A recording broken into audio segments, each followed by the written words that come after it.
Ijazah dia? Oh, Masya Allah. Ahlan wa sahlan. Lama pengantin. Okey, insyaAllah kita start. InsyaAllah. Assalamualaikum warahmatullahi wabarakatuh. Bismillahirrahmanirrahim. Alhamdulillahi rabbil alamin. Nahmadullah ta'ala wa nashkuruh.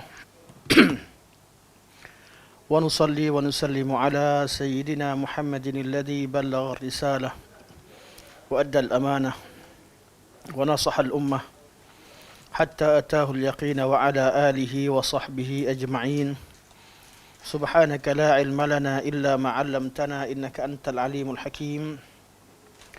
رب اشرح لي صدري ويسر لي أمري واحلل عقدة من لساني يفقه قولي. أما بعد، فإن أصدق الحديث كتاب الله وخير الهدي هدي محمد صلى الله عليه وسلم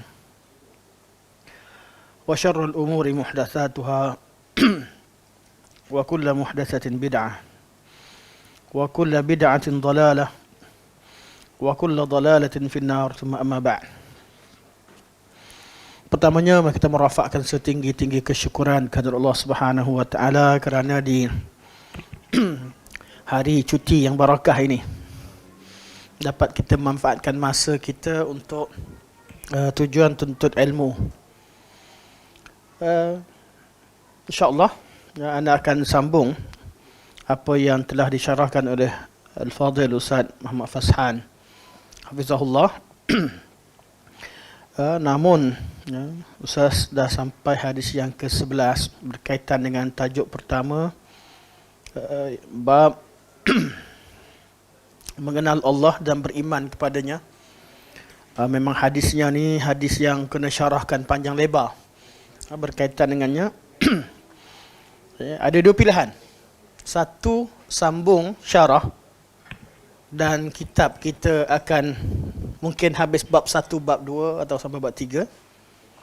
Atau pilihan kedua, anda ambil separuh kedua berkaitan dengan hak Rasulullah. Jadi mana sekarang berkaitan dengan hak Allah separuh.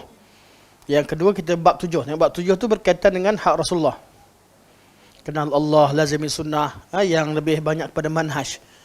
Jadi anda rasa kita ambil lah, ya. Ustaz Fashan dah cerita tentang akidah, bab akidah. Bab yang lain mungkin antum boleh sambung baca dan tengok syarah. Ana masuk terus pada bab yang ke-7 berkaitan dengan sunnah dan manhaj. Boleh ya? Sebab tajuk dia melengkapkan isi kandungan kitab secara umum. Kerana kitab usul iman ini, Syekh bukan sekadar memperkenalkan akidah Ahlussunnah wal Jamaah. Di hujung kitab, Syekh menyebutkan tentang manhaj Ahlussunnah wal Jamaah. Jadi ana rasa, dan itu pun tajuk asal yang kami bincangkan, insyaAllah. Jadi kita, tapi kalau dah habis, dah habis atau ada perbincangan waktunya sesuai, kita akan patah balik, tengok beberapa tajuk yang penting. Kerana tujuan daurah seperti mana antum tahu, daurah yang jangka pendek ini bukanlah tujuan untuk baca satu persatu per kalimah yang ada dalam kitab-kitab.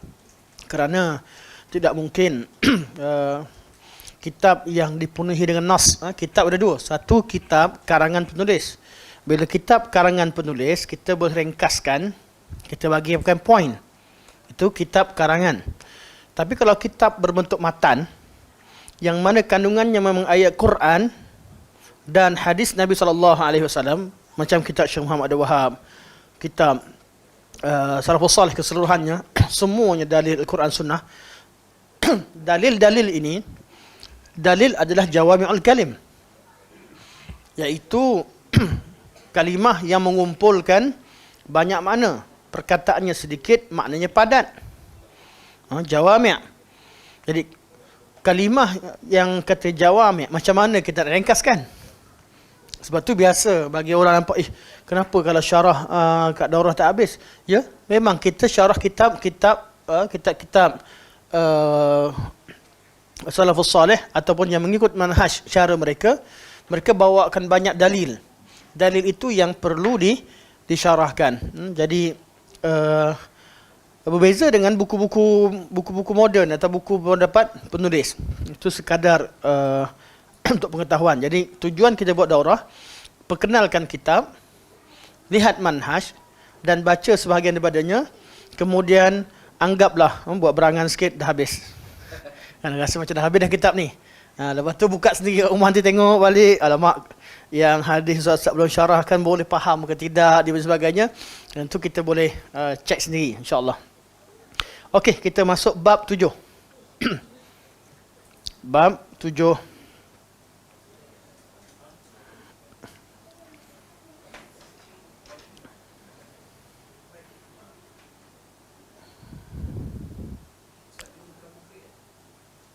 Boleh juga. Ala Arab sikit. Boleh juga lah. Sebenarnya kalau pakai mukrik ni apa? Jimatkan suara. Jimatkan suara. Siapa mukrik Safasan? 3 orang, Masya Allah. Barakallahu fikum. Masya Allah, ahlan wa sahlan. Ada penterjemah kat sini. Sepatutnya penterjemah lah yang kena syarah kan. Hari ni ada 3 mukrik. Masya Allah, Masya Allah. 1, 2, 3. Nah, ambil tanda tangan daripada penterjemah Saizuddin. Ya Allah.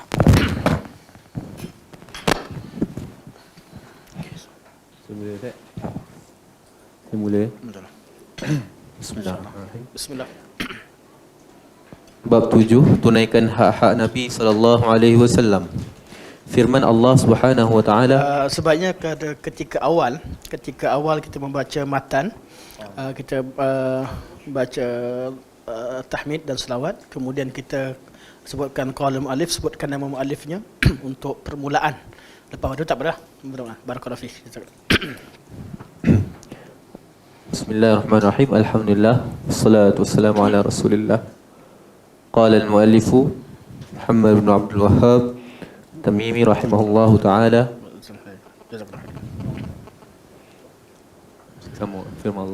Firman Allah Subhanahu wa taala, ya ayyuhalladzina amanu athi'u Allah wa athi'ur rasul wa ulil amri minkum. Okey, jazakallahu khair. Bab 7. Bab 7, tunaikan hak-hak Nabi sallallahu alaihi wasallam. Hak, apa arti hak? Hak adalah sesuatu yang wajib ditunaikan untuknya. Maksudnya memang suatu perkara yang patut dilakukan terhadapnya.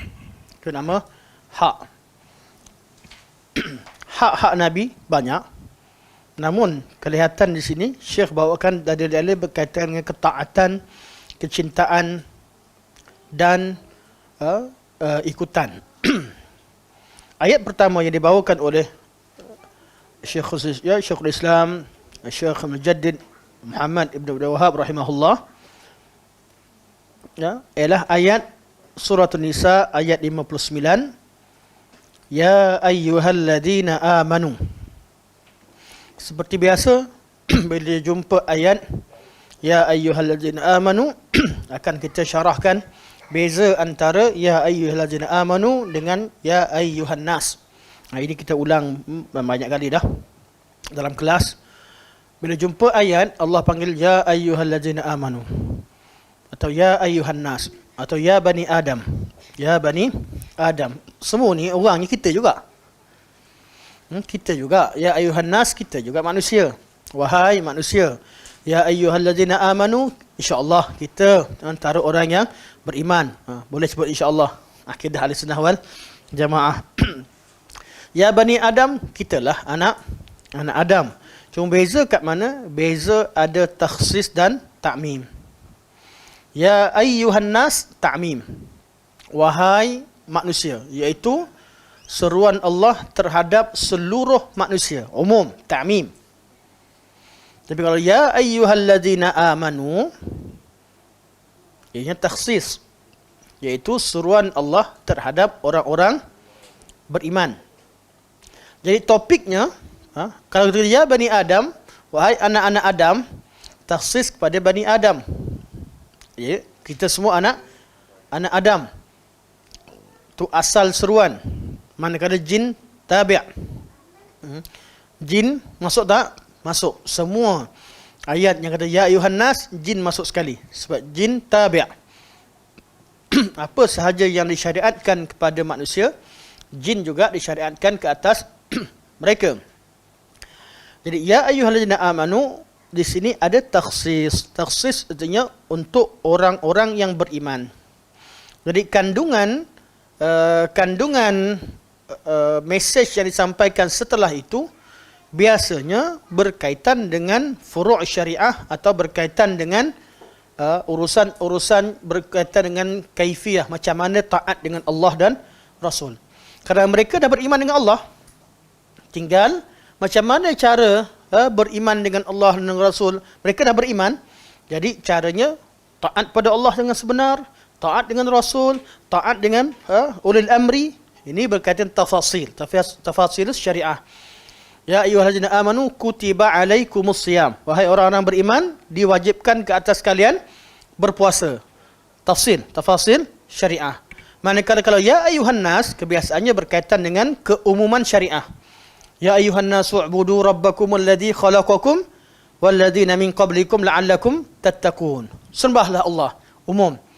Betul seruan ya ayyuhan nas kebanyakan kita dalam 20 tempat dalam Al-Quran Al-Karim ya ayyuhan nas, hampir kesemuanya, malah semuanya berkaitan dengan keumuman syariah. Manakala ya ayyuhan nas berkaitan dengan tafasil syariah, detail macam mana nak jadi seorang yang beriman yang sebenar. Okay. Sebahagian daripada ulama tafsir atau ulama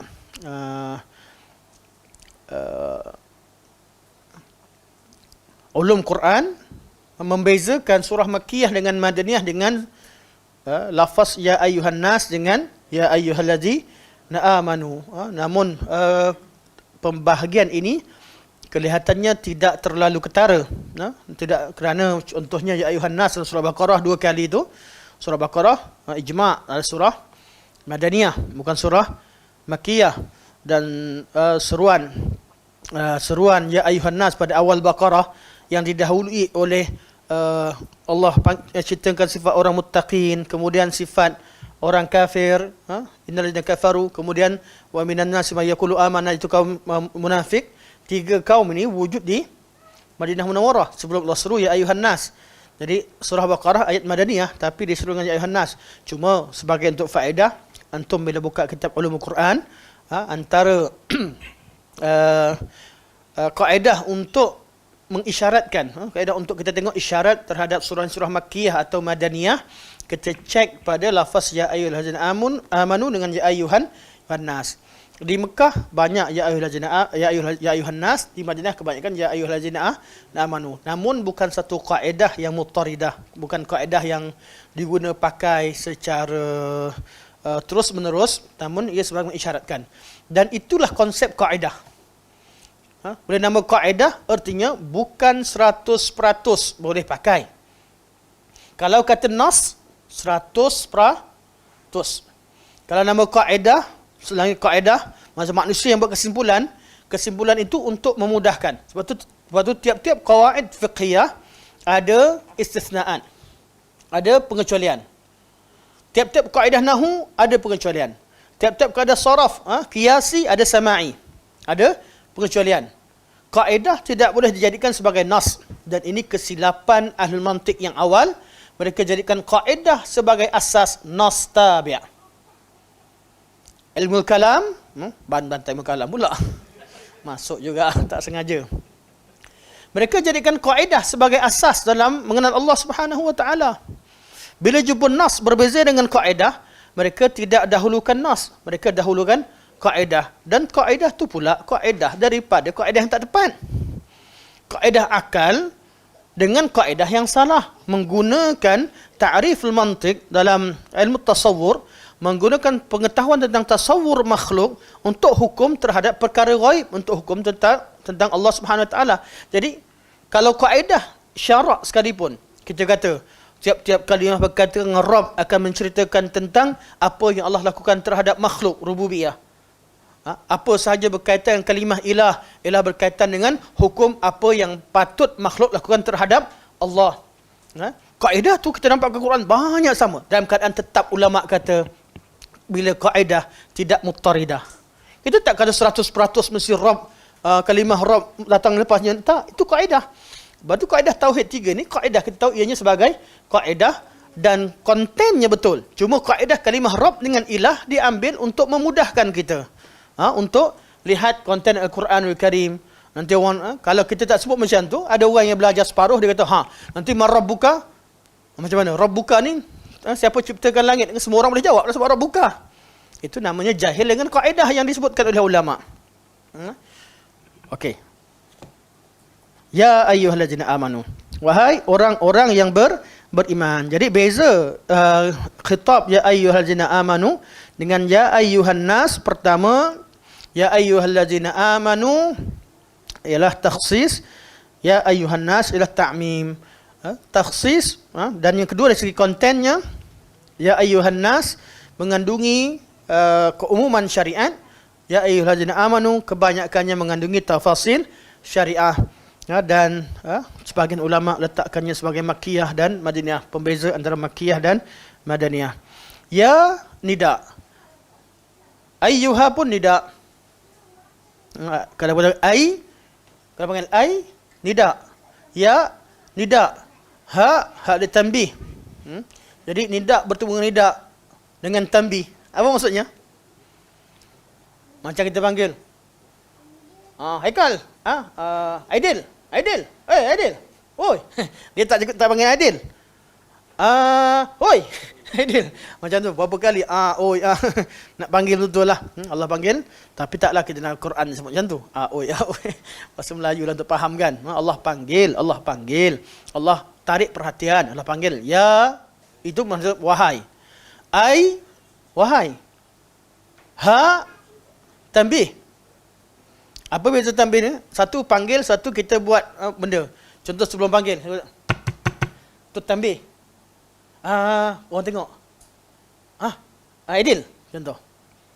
Macam mana tanbih dengan panggil. Jadi Allah panggil 2 kali dan Allah suruh tanbih. Ambil perhatian. Siapa yang kena ambil perhatian? Allazina amanu. Wahai orang-orang yang beriman. Kalau kita beriman, kena buat apa yang Allah perintahkan. Apa dia? Ati'ullah. Taatlah kepada Allah. 1. Wa ati'ur rasul. 2. Wa ulil amri minkum. 3. Taat kepada Allah dan taat kepada Rasul disebutkan kalimah ati'u wa ati'u. Ada 2 kalimah ati'u. Manakala wa ulil amri minkum tidak ada kalimah ati'u. Kenapa? Sebab taat kepada Allah dan Rasul adalah mutlak. Mutlak, apa arti taat yang mutlak? Tak ada syarat. Taat tanpa syarat. Manakala wa ulil amri minkum tak disebutkan kalimah taat, dia hanya disebutkan dengan huruf ataf, waw, ialah taat yang muqayyad. Apa arti muqayyad? Bersyarat. Syaratnya apa? Ataf tadi. Syaratnya perintah daripada ulil amri tadi sesuai dengan perintah Allah, sesuai dengan perintah Rasulullah. Sebab tu dia bukan ketaatan yang tersendiri, yang muqayyad dengan sebelumnya. Manakala ati'ullah, jumpa ayat Quran, Allah suruh amalkan. Jumpa saja hadis, katakanlah, saya tak jumpalah qada qadar ni termasuk dalam rukun iman. Kat ayat Quran, jawapan yang paling mudah, tak nak syarah panjang. Jumpa tak kat hadis? Jumpa. Terima je lah. Secara mudahnya. Jumpa tak kat hadis? Cukup. Sebab ketaatan kepada Rasulullah, ati'ur Rasul adalah ketaatan yang mutlak. Betul Allah Subhanahu Wa Taala katakan ati'ullah wa ati'ur Rasul wa ulil amri minkum. Ulil amri ketaatan yang muqayyad. Muqayyad dengan apa? Muqayyad dengan ketaatan terhadap Allah dan Rasul dan muqayyad terhadap kemaslahatan umum. Muqayyad dengan kemaslahatan. Okey. Ati'ullah wa ati'ur Rasul. Kalau syarah macam ni habis tak habis? Ayat pertama je. Ayat yang seterusnya pun kalimah taat sebagainya sama je. Jadi kita tak ulang. Ayat pertama je biasanya panjang. Itu pun sempat study. Ati'ullah. Taatlah kepada Allah. Wa ati'ur rasul. Dan taatlah kepada Rasul. Wa ulil amri minkum. Ulil amri siapa? Ulil amri. Uli orang yang memiliki. Al-amr urusan. Orang yang memiliki urusan. Iaitu orang yang kata-kata mereka memberi kesan kepada masyarakat. Al-amr. Bukan orang yang tak ada orang cakap, orang tak peduli dia. Kalau orang cakap, dia cakap, orang tak dengar. Wujud ada macam tak ada. Buat apa ketaan kat dia? Tapi kalau orang yang ada, dia cakap. Seorang cakap, berjuta, beribu, ratus ribu ikut belakang. Orang macam ni kena dengar pandangan dia. Kalau dia salah, dia bawa berapa juta orang. Berapa ribu orang. Jadi orang macam ni kita kena dengar. Kalau kita tegur sekalipun, kena tegur betul-betul. Kena tegur betul-betul. Sebab kalau lain nak lawan lagilah. Dia bukan seorang. Walaupun dia seorang, tapi belakang dia berapa orang? Juta. Pergi tengok, ada pemimpin datang. Pemimpin badan kurus, kering. Ingat belajar silat boleh tumbuk dia. Walaupun dia kurus, kering. Tapi belakang dia berapa? Ada ramai. Jangan buat hal. Jadi orang-orang yang memberi kesan. Jadi orang yang kata-kata memberi kesan masyarakat. Pertama sekali pemimpin. Kesan dari segi kuasa, yang ada kuasa politik. Dan yang kedua, ulama. Yang kata mereka akan didengar. Sebab ulil amri sama ada daripada kalangan pemimpin atau dari kalangan ulama. Dan al-ulama dan umara mereka adalah ulil amri. Ulil amri. Namun ketaatan kedua-dua mereka ini terhadap mereka hendaklah adanya qaid, iaitu apabila sesuai dengan perintah Allah dan perintah Rasulullah sallallahu alaihi wasallam. Ada orang kata, Syekh, ni saya pernah kena bincang dengan kawan-kawan lah. Buat apa nak cakap taat pada ulama? Ramai ulama. Sekarang datang geng-geng geng-geng capal ke, minta maaf lah sebut. Geng-geng sebagainya, ulama juga dianggap ramai juga urusan. Okay. Ada kepentingan untuk syarah begini? Penting. Kita duduk negara Islam, bolehlah ada pemimpin Islam. Orang yang duduk di negara-negara non-Muslim atau negara yang minoriti Muslim, mereka nak ikut siapa? Nak pergi urusan agama, pergi ikut orang kafir? Tak. Ketika itu, siapa yang biasa? Kita ada, Masya Allah, Syekh kita lama kat Jepun. Orang Jepun ni sebenarnya. Antara orang-orang utama di Jepun sebenarnya. Kita ada kehadiran. Duduk di tempat begini, kita kena wujudkan kelompok dan lantik seorang alim atau orang yang mempunyai pengetahuan agama untuk memimpin masyarakat. Sebab tu dalam fiqhul aqalliyat, siapa yang belajar dalam bab al-amr bil ma'ruf, adanya amar bil ma'ruf berkaitan dengan kuasa, ada kaedahnya. Amar ma'ruf di tempat negara-negara minoriti, kita tak boleh gunakan cara kuasa. Dia menggunakan cara ilmu, dan orang kedepankan adalah ulama. Sebab tu fiqh dalam pembelajaran hukum fiqh, hukum amar ma'ruf nahi munkar, dakwah macam sekalipun, perlu dibezakan ketika waktu kita lemah dengan waktu kita kuat. Di situ perlunya panduan ketika zaman Makkiyah dan zaman Madaniyah. Allah dah jadikan sempurna. Kat mana boleh disifatkan sebagai kaedah Makkiyah digunakan, di mana kaedah Madaniyah dan sebagainya, ini dibincangkan dalam ilmu dakwah. Saya bincangkan berani sebab memang dibincang secara detail. Dan itulah yang membezakan pandangan antara satu kelompok dengan kelompok yang lain. Salafiyah sering menengahkan bahawa taat kepada pemerintah. Sebab apa? Mereka melihat zaman sekarang zaman Madaniyah. Kerana memang betul, kebanyakan Salafiyah itu keluar daripada Arab Saudi, negara teluk, yang memang pemerintah Muslim. Manakala Ikhwan melihat pada zaman yang wujud pada zaman sekarang, zaman Makkiyah. Pemimpinnya zalim, kita kena buat secara senyap, Darul Arqam dan Arqam. Semua bawa dalil Makkiyah. Bukan kumpulan yang ada dalil, kumpulan tak ada dalil. Tapi yang manakah yang melihat Islam secara menyeluruh, bukan sekadar ilmu dan dalil kita nak ilmu dan dalil dan pengetahuan terhadap ahwal dan meletakkan sesuatu kaul pada tempatnya.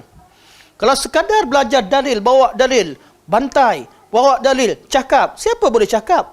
Budak yang baru belajar, baru ni pun boleh buka ayat Quran dan cerita. Betul, seorang yang alim tidak sahaja melihat kepada dalil, apatah lagi tidak sahaja melihat kepada waqi', tidak. Seorang yang alim, yang rabbani, hendaklah mengetahui dalil syarak, mengetahui akhlak, ahwal manusia dan memberikan manusia kadar yang sesuai yang menyebabkan maslahah kembali kepada dakwah.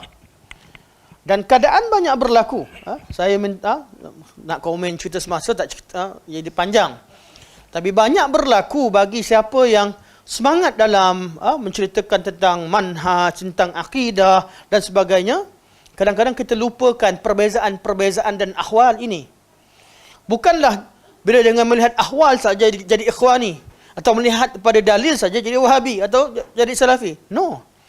Agama Islam meraihkan kedua-duanya.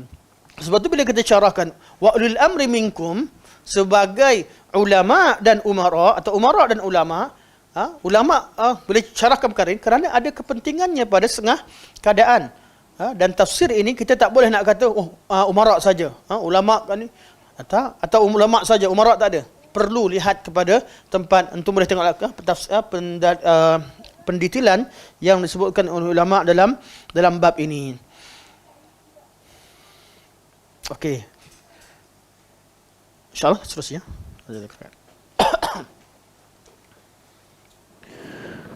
Kemudian firman Allah Subhanahu wa taala, wa aqimus salata wa atuz zakata wa ati'ur rasul la'allakum turhamun.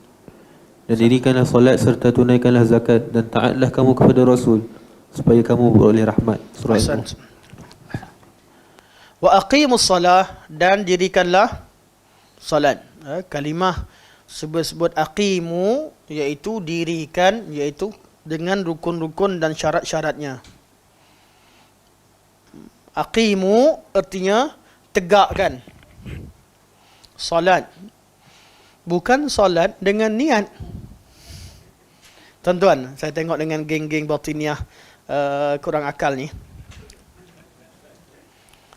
Mereka kalau bincang tentang hukum fiqah, dia tahu rukun solat dia berapa? 13 mazhab Syafi'i lah. Kita pakai mazhab Syafi'i. Rukun Islam ada rukun Islam. Rukun solat ada 13. Kalau orang solat tak ada sujud, boleh tak kata solat? Tak ada, tu solat jenazah. Bukan solat zuhur, asar, tak ada sujud, tak ada rukuk, tu solat jenazah. Atau solat tak ada rukuk, atau solat tak ada Fatihah, tak ada qiyam. Memang rukun, maksudnya rukun dia akan takkan dinamakan sebagai solat. Saya ada cuti baru ni, balik pada umrah, tuan-tuan sambung sempat ziarah Kampung Agung, Kampung Agung di Pining. Naik atas rumah tu, rumah lama tu, kat tengah-tengah dia tulis Tiang Seri. Saya kata baru faham Tiang Seri. Tiang Seri kat tengah-tengah rumah lama tu, kalau runtuh Tiang Seri, runtuhlah rumah tu. Sebab tu dia katakan rukun ada Tiang Seri. Baru kita faham kitab-kitab lama. Tiang Seri artinya bukan tiang yang biasa-biasa yang pacak-pacak cantik kan, tak. Rukun ni adalah tiang Seri. Kalau tak ada Tiang Seri tu, runtuhlah rumah tersebut. Tiang Seri lah yang menentukan bumbung tu masih ada di atas. Kalau Tiang Seri pada bawah, dia memastikan rumah tu masih lagi kukuh. Jadi tiang yang kat bawah dan yang Tiang Seri ini adalah rukun. Tak ada rukun, tak ada Tiang Seri, maka runtuhlah rumah tersebut. Jadi dalam solat kita ada 13 rukun. Hilang satu rukun, tak dinamakan sebagai solat. Datang geng batiniah yang tak ada akal, kena sebut macam tu sebab mereka rasa mereka berakal sangat. Dia tak solat langsung, tiba-tiba dia kata dia ada solat. Masa dia komen tentang bab ni, pandai pula ni.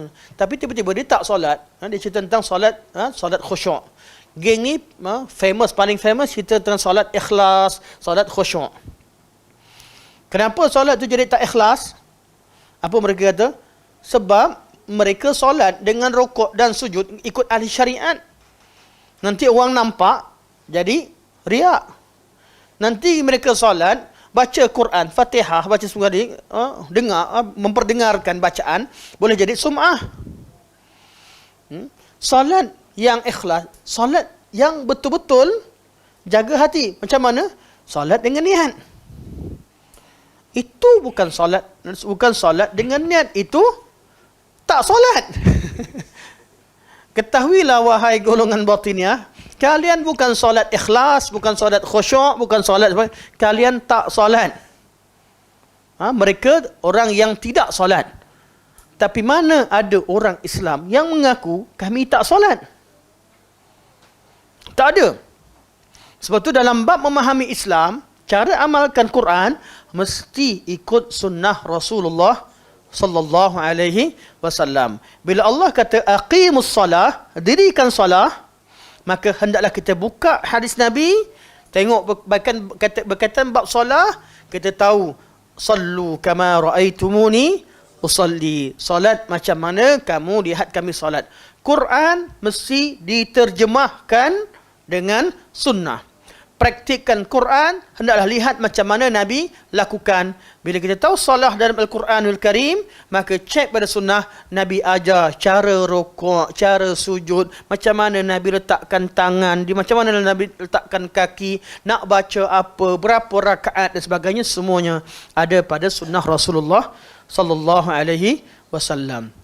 Sebab tu kata aqimus salah wa atuz zakah, dan tunaikan zakat. Ita, atuz zakah. Apa beza antara kalimah ita dengan i'ta?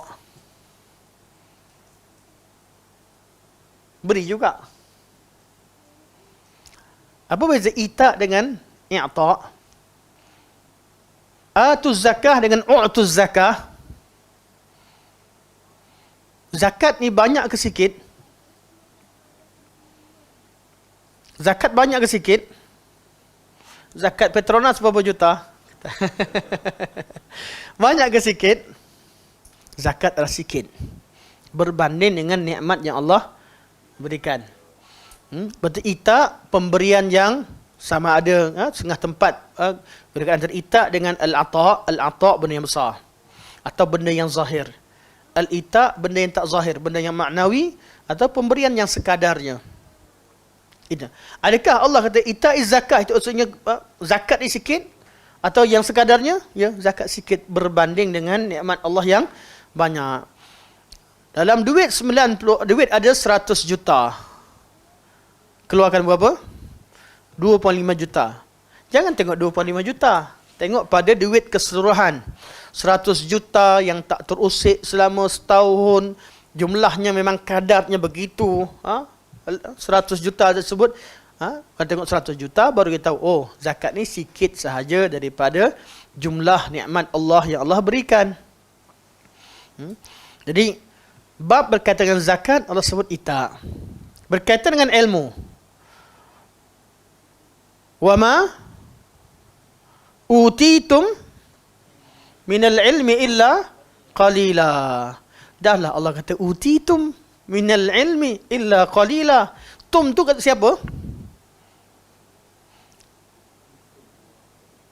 Keseluruhan manusia, keseluruhan makhluk.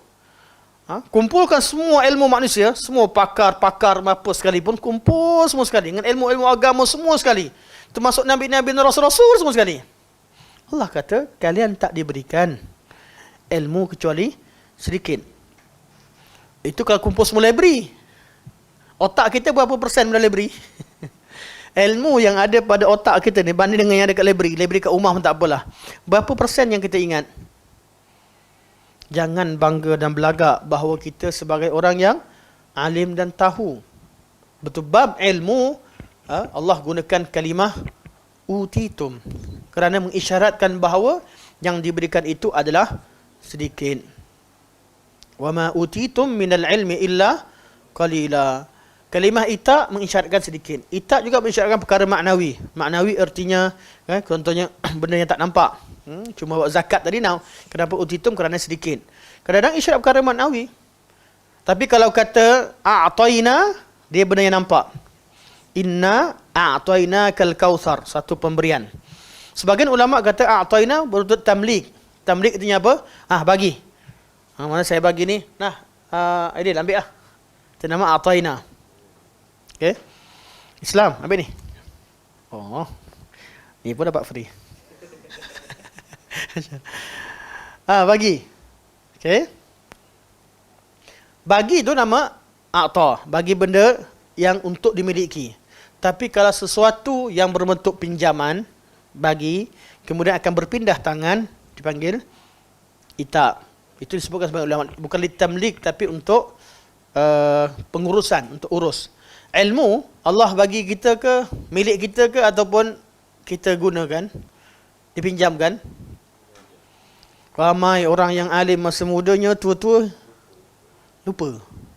Kita tengok antara masyayikh yang hebat, saya tak sebutlah antara syekh-syekh yang hebat, ketika mudanya hebat, ilmunya banyak, tapi bila kita hadir sebagai pada masyayikh, beliau bergantung kepada pembaca.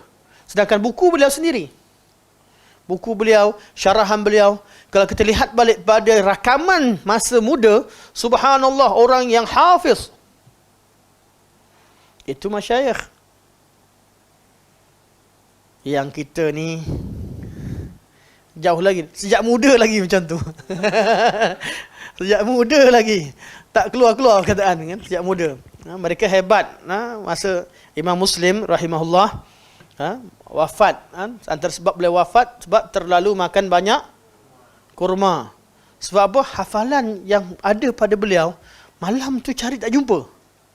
Kan kunyah-kunyah kurma ni antara makanan muhaddisin dan orang Arab untuk hilangkan mengantuk, untuk fresh kalau tak benda manis kan. Makan. Ada hadis, beliau seorang yang hafiz, seorang yang hebat, Imam Muslim. Tapi malam tu dah usia dah tua, cari tak jumpa. Zaman sekarang senang, cepat jumpa. Syaratnya ada elektrik. Laptop tak rosak, handset tak rosak. Kalau je tengah alim ni, mati laptop, hilang ilmu. Saya ada satu di kampung, ini budak-budak nakal, jangan ikut. Di kampung, di kampung di Kemoja. Sana kan bergantung pada bekalan elektrik yang pakai generator di satu kampung tu kan. Di budak-budak nak tahu ustaz ni hafal betul ke tak? Dahsyat. Ini cerita betul-betul. Budak tu mengaku, ustaz tengah jadi imam tarawih. Sedap baca. Tiba-tiba dia cabut plug tu. Tom. Terus senyap sama ustaz. Dia ketawa kat belakang. Kalau macam tu aku pun boleh, dia kata. Kebetulan dicabut tu ada dua orang ustaz dia buat. Seorang ustaz tu dia orang hormat. Budak-budak betul-betul hafal. Memang Quran buka kat depan, tapi Quran buka kat depan tu untuk apa? Untuk bantu kalau lupa, betul? Tak ada sampai blackout habis. Kalau orang hafal betul, taklah blackout habis. Jadi dapat bezakan antara orang yang berilmu ataupun tidak. Apa beza orang yang berilmu, ilmu yang kita belajar. Kita tu zaman sekarang tak payahlah hafal-hafal, ada semua ada kat laptop. Ya, satu elektrik tak ada. Duduk kat hutan ke mana-mana tak ada ilmu. Yang kedua, laptop tak akan mampu istinbat. Tahu? Nak istinbat hukum, takkan tak mampu istinbat hukum. Laptop tak boleh buat apa-apa. Ketiga, laptop tak ada fawaid.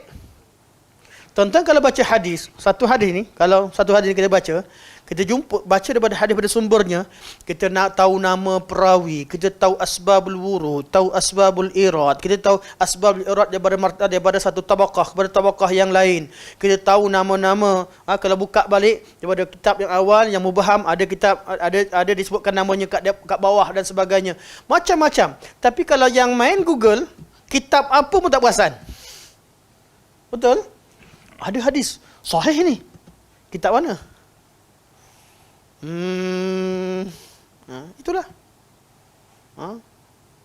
Sama dengan saya sekalipun. Sampai masanya tak sempat nak study, itulah. Letak ni, tengok syekh mana paling dipercayai, buka dia syarah kan, jalan sambil dengar dia syarah. Itu kerja tak patut sebenarnya.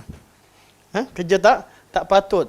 Sepatutnya apa yang kita nak belajar, kita nak ajar kaji, buka daripada sumbernya. Kerana di situ kita akan nampak banyak fawaid. Tak sama dengan orang yang tuntut ilmu cara komputer. Otak komputer tak apa. Tapi jangan sampai jumud macam komputer. Tak ada istinbat, tak ada perasaan. Manusia ni lain. Kita ketika jatuh hukum kita ada iktibar banyak perkara. Kita bukan kata betul, salah-salah tanpa meraihkan perasaan dan sebagainya.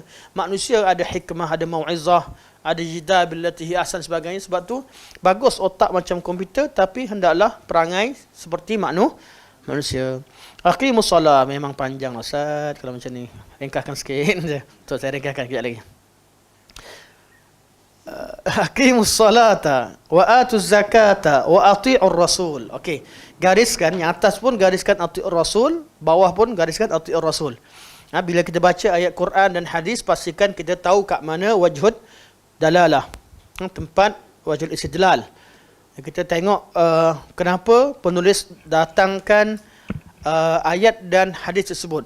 Kalau tak jumpa, artinya kita belum faham maksud penulis. Penulis letakkan tajuk tunaikan hak-hak Nabi. Jadi sekarang kita gariskan ati'ur rasul. Untuk ditaati. Kat bawah pun ati'ur rasul, untuk ditaati. Dua ayat ni berkaitan dengan taat. Berkaitan dengan taat. Apa arti taat? Ketaatan. Taat dia bermula dengan as-sam' wa ta'ah. Kita akan jumpa di ayat berkaitan dengan sam' dan ta'ah. Kita mesti dengar baru taat. Ada perintah baru kita buat.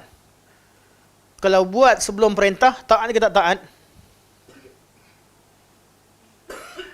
Belum ada arahan.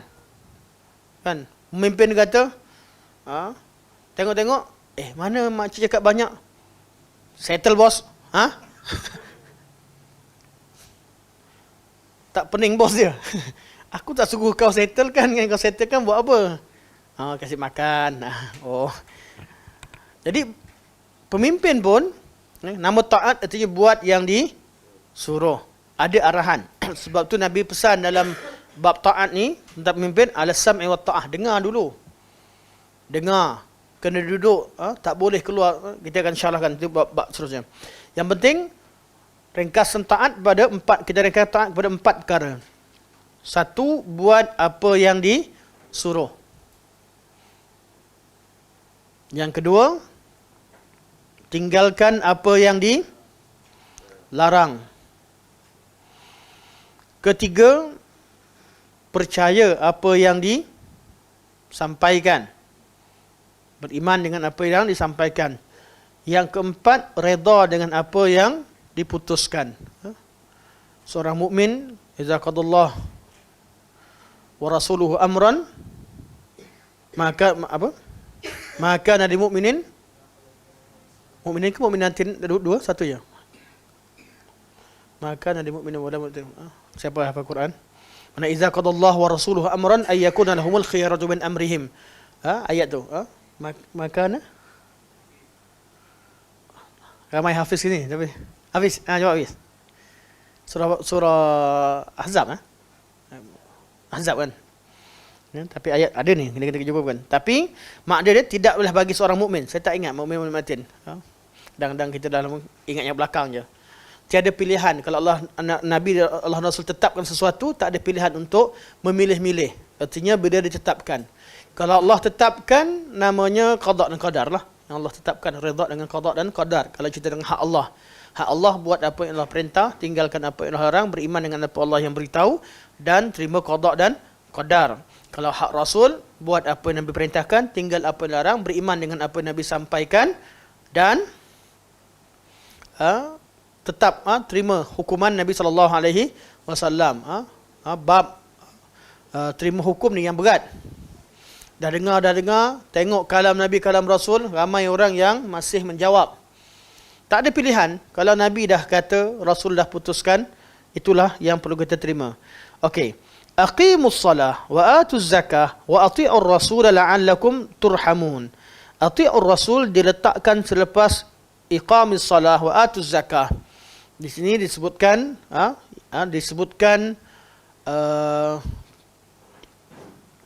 khas sebelum am. Am apa dia? Taat berasul. Am. Khas, suatu perkara yang khas adalah salat dan zakat. Zakat dan salat itu perintah khusus. Ketaatan terhadap Rasul itu perintah umum. Kerana kita salat ikut Rasul, kita zakat pun ikut Rasul. Dan bila khas disebutkan sebelum am, artinya dua perkara ini ialah ada khususiahnya. Ada khususiahnya. Apakah khususiah solat dan zakat? Pelbagai tafsiran ulama, antaranya solat berkaitan hubungan dengan Allah, zakat hubungan sesama manusia. Ulama lain mengatakan bahawa solat berkaitan dengan berkaitan dengan ibadah badaniyah dan zakat berkaitan dengan ibadah maliyah.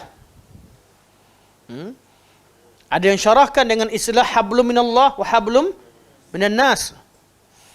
Dan macam-macam. Itu dalam bab membincangkan apakah khususiah yang Allah ingin highlightkan. Bila Allah sebut yang khusus sebelum umum, kita baca ayat Quran, mesti kita tahu kenapa Allah dahulukan perkara tersebut. Sebab tu kalau kita syarahkan iyyaka na'budu wa iyyaka nasta'in, kenapa Allah sebut iyyaka na'budu sebelum iyyaka nasta'in? Ada berapa sebab? Itu sahaja ada lebih 20 sebab. Kenapa Allah dahulukan iyyaka na'budu sebelum iyyaka nasta'in? Itu tak sentuh masuk makna na'budu, makna detail. Hanya situ saja Ibnu Qayyim rahimahullah bincang secara detail. Kenapa Allah dahulukan ibadah sebelum isti'anah? Bab taqdim takhir antara bab yang diberikan penekanan oleh ulama balaghah. Ulama balaghah. Di sini Allah mentakdimkan dua ibadah, salat dan zakat sebelum ketaatan kepada Rasulullah sallallahu alaihi wasallam. Bukan kerana salat zakat tu bukan taat Rasulullah. Betul, wow, tidak semestinya lil mughayarah. Wow, tidak semestinya kata dua benda berbeza. Wow juga adalah untuk atful am alal khas atau khas alal am dan sebagainya, seperti mana yang kita dah bincangkan bab iman dalam kelas kita pada hari Isnin. La'allakum turhamun. La'allakum, agar kalian turhamun, dirahmati, agar kalian mendapat rahmat atau berrahmat. La'alla itu mengisyaratkan bahawa antara sebab untuk dapat rahmat Allah Subhanahu wa taala, banyakkan salat, banyak sedekah dan ikut sunnah Rasulullah sallallahu alaihi wasallam. Nak Allah sayang, nak Allah mudahkan urusan, nak Allah berikan rahmat, banyakkan salat, banyakkan sedekah. Insya-Allah akan dirahmati semua urusan. Dari tiga perkara ini, salat dan zakat, fokusnya salat dan sedekah. Dan yang ketiga adalah secara umum ketaatan terhadap Rasulullah sallallahu alaihi wasallam. Erti taat berasul artinya kita suka tuntut ilmu sehingga kita tahu perintah Rasulullah. Dan semua kebaikan bermula dengan ilmu. Sebab tu penulis rahimahullah, beliau selepas kita tentang bab 7 tentang tunaikan hak-hak Nabi, kemudian lazimi bab ke-8 lazimi sunnah dan tinggalkan bid'ah, bab ke-9 beliau cerita tentang tajuk tuntut ilmu pengetahuan. Macam mana nak bezakan sunnah dan bid'ah, nak bezakan yang mana sahih tak sahih sebagainya. Nak tak nak, keputusannya atau jalan untuk tuju kepada sunnah adalah dengan menuntut ilmu. Sebab tu seruan kalimah pertama dalam Al-Quranul Karim Allah turunkan iqra. Biar kita baca. Sampai allamal insana ma lam ya'lam. Allah ajar manusia apa yang tak tahu. Kalau perubahan kita buat, kita paksa orang tu ikut kita tanpa berikan ilmu, tanpa bukan ilmu, dia ikut bukan dengan bacaan dia ikut bukan dengan ilmu dia. Dia tak faham, kita paksa ikut saja, ikut kejap je atau ikut dengan semangat. Berbeza daripada yang berubah kerana iqra bismi rabbikal ladzi khalaq khalaqal insana min 'alaq iqra wa rabbukal akram alladzi 'allama bil qalam 'allamal insana ma lam ya'lam. Perubahan yang didasari oleh ilmu inilah perubahan yang berlaku pada sahabat, yang menyebabkan selepas Nabi tinggalkan mereka, perubahan itu bukan kerana Rasulullah ada, tapi perubahan tadi kerana ilmu. Dan semua bab, semua kumpulan, Semua masyarakat yang mendahulukan ilmu, mereka akan ke depan. Sebab perubahan tadi berlaku dengan ilmu. Kalau kita cerita tentang sembah Allah, perubahan dengan ilmu. Kenal Allah. Bukan kenal ayah. Long, solat. Abah datang tu. Oh, Allahu Akbar. Abah datang, Allahu Akbar. Abah ada bangun subuh. Abah tak ada. Subuh pun tak kenal. Ada orang beriman kerana Allah. Ada orang beriman kerana abah. Ada orang beriman kerana warden, kerana ustaz. Ada orang jadi baik kerana itu dan itu. Dan inilah tahap kita dalam bab mengenal Allah. Kenal Allah, kenal Rasul akan menjadikan kita berubah. Betul lah, la'allakum turhamun, artinya la'alla dalam Quran Karim kebanyakannya menceritakan tentang asbab-asbab untuk mendapatkan perkara yang disebutkan. La'allakum tattaqun, apa dia? Betul ada satu tesis berkaitan dengan la'alla. La'alla sahaja dalam Al-Quranul Karim. Okey. Ayat ketiga. Ayakumullah.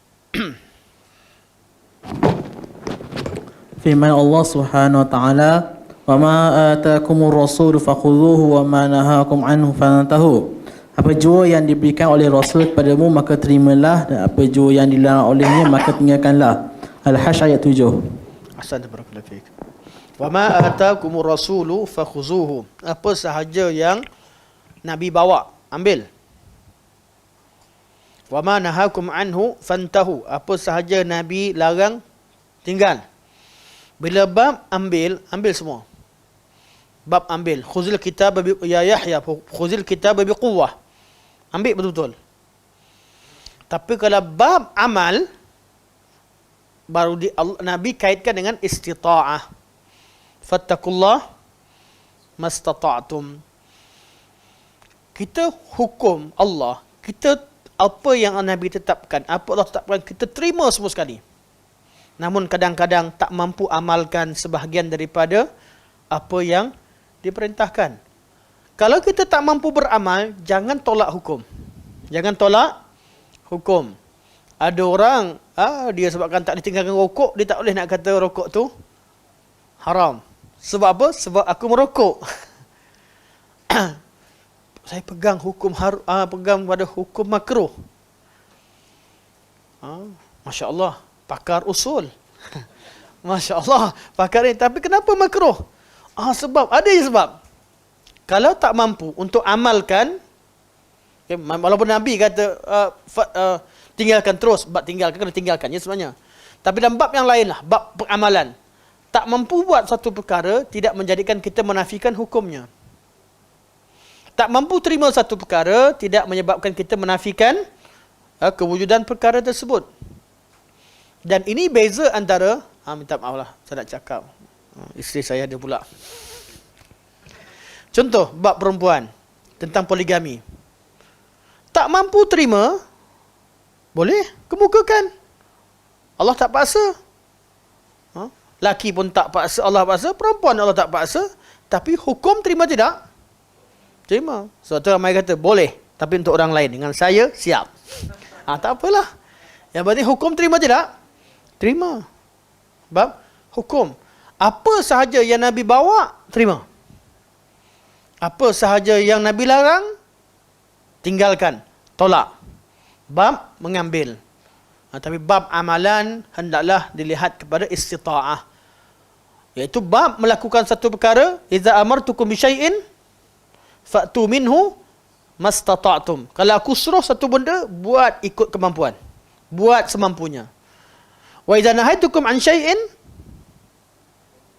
fantahu tafatruku. Lafaz yang lain. Kalau aku larang satu benda, tinggal terus. Jangan, saya tak mampu tinggal lah. Tinggal ni senang je, tinggal je lah.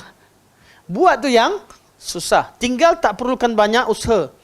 Buat yang perlukan banyak usaha. Maka buat perlu kepada istita'ah. Manakala tinggal tidak perlu kepada usaha. Dikecualikan setengah perkara yang tinggal perlukan pada usaha. Contoh saya buat, ada seorang pakcik ni masuk hospital. Jatuh. Sampai jumpa doktor, doktor cakap, pakcik, please pakcik. Kenapa? Jangan tinggalkan rokok. Dia dah tinggal dah isap rokok banyak. Tiba dia semangat tinggalkan rokok. Satu hari dia tak isap rokok langsung, beberapa hari masuk hospital, ambulans datang ke rumah. Ni cerita betul. Orangnya pun saya kenal lah. Sampai ke hospital, anak dia cerita, doktor pujuk jangan tinggalkan rokok macam tu. Badannya dah perlukan rokok tu.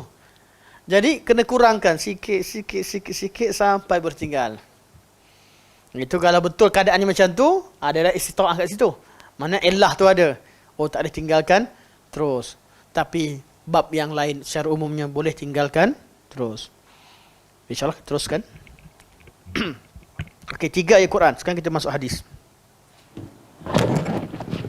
Daripada Abu Hurairah radhiyallahu an, sabda Rasulullah sallallahu alaihi wasallam, umirtu an uqatilan nas hatta yashhadu an la ilaha illallah wa anna muhammadan rasulullah wa yuqimu salata wa yu'tu zakata fa idza fa'alu dhalika asamu minni dima'ahum wa amwalahum illa bihaqqil islam wa hisabuhum 'ala Allah. Aku diperintahkan untuk memerangi manusia sehingga mereka bersaksi bahawa tiada Tuhan yang berhak disembah melainkan Allah dan Muhammad adalah utusan Allah, mendirikan salat dan menunaikan zakat. Jika mereka melakukan yang sedemikian, maka terpeliharalah darah dan harta mereka dariku kecuali dengan hak Islam, dan perhitungan mereka terserah kepada Allah. Riwayat Muslim. Umirtu, aku diperintahkan. Kalimah umur itu mengisyaratkan bahawa Nabi SAW tidak bercakap dengan dirinya daripada nafsunya. Agama Allah adalah agama Allah. Nabi hanya menyampaikan. Maksud Nabi sebagai musyarri', bukan bererti Nabi perintah ikut kehendak Nabi. Apa yang saja yang Nabi sampaikan merupakan perintah Allah Subhanahu wa taala. Kalau Nabi pun cakap ikut perintah Allah, lagi-lagilah orang ke manusia biasa ni kenalah ada dalil cakap. Memang Allah perintahkan. Jangan marah kalau orang minta dalil buat amalan satu benda. Ni satu perkara yang sangat menyedihkan. Rasulullah sendiri, tengok ayat Quran, qul, Allah perintahkan, qul ta'alau, katakan wahai Muhammad, mari, atlu alaikum ma harrama rabbukum alaikum, aku bacakan apa yang Tuhan kamu haramkan. Nabi bacakan. Jadi jangan haramkan sesuatu kecuali apa yang Allah larang. Jangan perintah dan lakukan sesuatu kecuali yang Allah perintahkan, yang Allah suruh. Ini isyarat kalimah umirtu, aku diperintahkan. Kalimah umirtu mengandungi taklif dan takhfif. Takhfif dan mengurangkan. Kalimah umirtu dan kalimah qul sama, mengandungi taklif dan tarkhis atau takhfif. Taklif Allah perintahkan. Takhfif kalau benda tu berat, bukan saya, Allah suruh. Kan? Sebab tu bila ayat Nabi orang yang paling lemah lembut, paling ni, tapi bila sampai pada orang datang offer, jom kita bersatulah. Kita bersatu. Tanah Mekah ni setahun kita sembah Allah, setahun sembah musyrikin, sembah berhala balik. Kan? Kat situ ada toleransi je tak? Ada toleransi sebab yang datang pembesar Mekah. Waktu tu dah ada yang mati dah. Dah ada yang mati di kalangan sahabat Nabi. Sahabat Nabi ada yang pergi hijrah dan semua. Tiba-tiba ada orang offer. Macam ni lah, tak payahlah gaduh-gaduh. Mekah ni, walaupun kamu ni budak kecil, walaupun baru lagi, tak ada kuasa, tak ada apa, kami datang offer lah. Mekah, setahun untuk kamu, setahun kami keluarkan semua berhala tu, sembah ajaran macam kamu. Setahun lagi balik semula, raikan masyarakat setempat. Kami boleh settle dengan mereka, tak ada masalah. Abu Lahab, Abu Jahal tu biar kami settlekan. Kami boleh bercakap. Lembut tak? Lembut. Jadi Nabi jawab. Yang masa lain semua ya ayuhan nas, ya ayuhan nas, ya bani Adam. Sampai pada ayat orang cakap macam ni, Allah kata qul, katakan kepada mereka. Kalau tak ada qul, apa kata? Allah kata qul ya ayyuhal kafirun. Wahai si kafir. Tak pernah Nabi panggil mereka kafir. Sampai mereka nak berlembut, datang, nak pujuk, masa tu Allah katakan wahai orang-orang kafir. Kafir ni berat ke ringan? Berat. Orang kafir pun marah sebab kafir. Wahabi kafirkan sana sini. Nama-nama kami pun kafir. Memang dia kafir, tapi dia tak nak. Berat. Orang kafir pun tak suka dipanggil sebagai kafir. Tapi ni daripada Nabi SAW untuk orang yang datang bertoleransi. Datang pujuk. Datang nak berdamai dengan Nabi SAW. Tiba-tiba ayat Quran. Kul ya ayyuhal kafirun. Katakan wahai orang-orang kafir. La a'budu ma ta'budun. Berapa kali Allah ulang? Kira sendirilah. Tapi tak kira.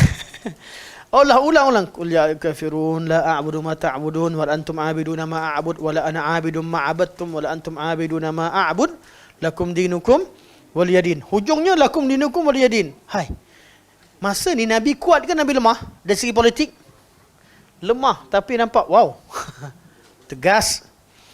Jangan sampai kalau kita kurang daya, kurang upaya, jangan sampai bila kita berada di lemah, tidak ada apa-apa, kita boleh ubah kebenaran atau bertoleransi dengan syirik atau kufur. Tegas. Tegas. Kemenangan dengan prinsip yang ditunjukkan dalam surah Al-Kafirun itulah yang menghasilkan kemenangan sebenar dalam surah Idza Jaa Nasrullahi wal Fath. Tapi kalau menang dengan gadaikan prinsip, nanti alasannya masyarakat majmuk keseluruhannya. Memanglah majmuk, tapi dengan kadarnya, dengan kadar ikut pada syariat. Madinah juga masyarakat majmuk, di mana pun masyarakat majmuk, tapi dengan kadarnya. Jangan sampai menggadaikan prinsip syirik dan kufur. Jangan sampai yang terzahir itu syirik ataupun kufur, atau perkara-perkara yang disuruh kita berbarak daripadanya. Okey. Umirtu an uqatilan nas. Seperti biasa, an memisahkan antara dua fi'il. Walaupun antara madhi dengan mudhari'. Apa beza uqatilan nas? Fi'il madhi dengan mudhari'. Madhi khabar. Benda dah berlalu. Aku diperintahkan an uqatilan nas. Fi'il mudhari' artinya perintah itu berterusan. Fi'il mudhari' apa dia? Menceritakan tentang sesuatu yang sedang berlaku, akan berlaku dan sentiasa berlaku dan berterusan berlaku. Itu mudhari'. Jadi syariat ni berterusan tidak? Berterusan. Perintah kepada Nabi dan perintah juga terpakai untuk umat Nabi Muhammad sallallahu alaihi wasallam. Apa perintahnya? An uqatilan nas. Apa bahasa Melayunya? Kita ada penterjemah penjenah tulis memerangi manusia.